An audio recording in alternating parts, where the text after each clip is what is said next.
অস্ত্র হাতে মিছিল রামপুরহাটেও। কয়েকটি ক্লাবের উদ্যোগে রামনবমীর মিছিলে তরোয়াল হাতে মিছিলে নাচতে দেখা গেল মহিলাদের।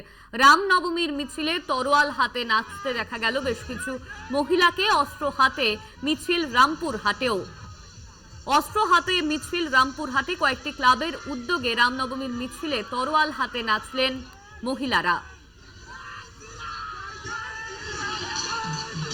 এই নিয়ে আমরা বিস্তারিত জানবো। আমাদের সঙ্গে রয়েছেন আমাদের প্রতিনিধি মনা বীরবংশী। মনা, রামপুরহাটে তরোয়াল হাতে বেশ কিছু মহিলাকে নাচতে দেখা গেল রামনবমীর মিছিলে, ঠিক কি জানা যাচ্ছে?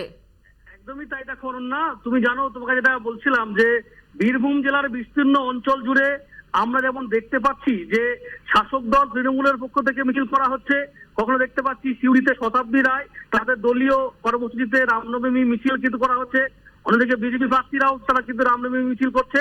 কিন্তু দেখো এরই মাঝে এক অন্য চিত্র উঠে এলো, বিশেষ করে বীরভূমের রামপুরহাটে আমরা কি ছবি দেখছি? বীরভূমের রামপুরহাটের ছবি দেখছি যে রামনবমীর যে মিছিল, যে শোভাযাত্রা, সেই শোভাযাত্রায় দেখতে পাচ্ছি যে অস্ত্র হাতে কিন্তু মিছিল করা হচ্ছে। এই ছবি রামপুরহাট শহরের ছবি। দেখো আমরা সূত্র বাবদ জানতে পারছি যে রামপুরহাটের যে শহর, সেখানে বিভিন্ন ক্লাব, বিভিন্ন সমিতি রয়েছে, তাদের উদ্যোগেই আজকে সকাল থেকে একটি শোভাযাত্রা, একটি রামনবমীর মিছিল বের করা হয় এবং সেই মিছিলে যেমন আমরা দেখতে পেলাম বিভিন্ন বাজনা নিয়ে সেই মিছিল করা হয়েছে। অন্যদিকে দেখতে পেলাম মহিলাদের একটা ছবি কিন্তু চোখে পড়ার মতো, সেটি হচ্ছে তলোয়ার, অস্ত্র নিয়ে কিন্তু কার্যত আমরা দেখতে পেলাম যে রামপুরহাটে মিছিল, সেই মিছিল নিয়ে তারা কিন্তু শহর জুড়ে কিন্তু মিছিল করে সেই মহিলারা, এবং মিছিল কিন্তু ইতিমধ্যে শেষ হয়েছে এবং সেই মিছিল শহর জুড়ে কিন্তু কার্যত এক প্রকার এই ছবি উঠে এলো, সেটা কিন্তু বলা যেতে পারে। অনন্যা, ধন্যবাদ তোমায় মনা। আমাদের সঙ্গে ছিলেন আমাদের প্রতিনিধি মনা বীরবংশী।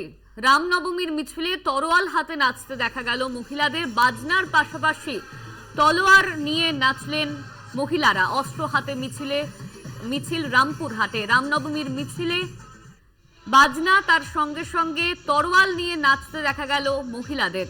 কয়েকটি ক্লাবের উদ্যোগে রামনবমীর এই মিছিল।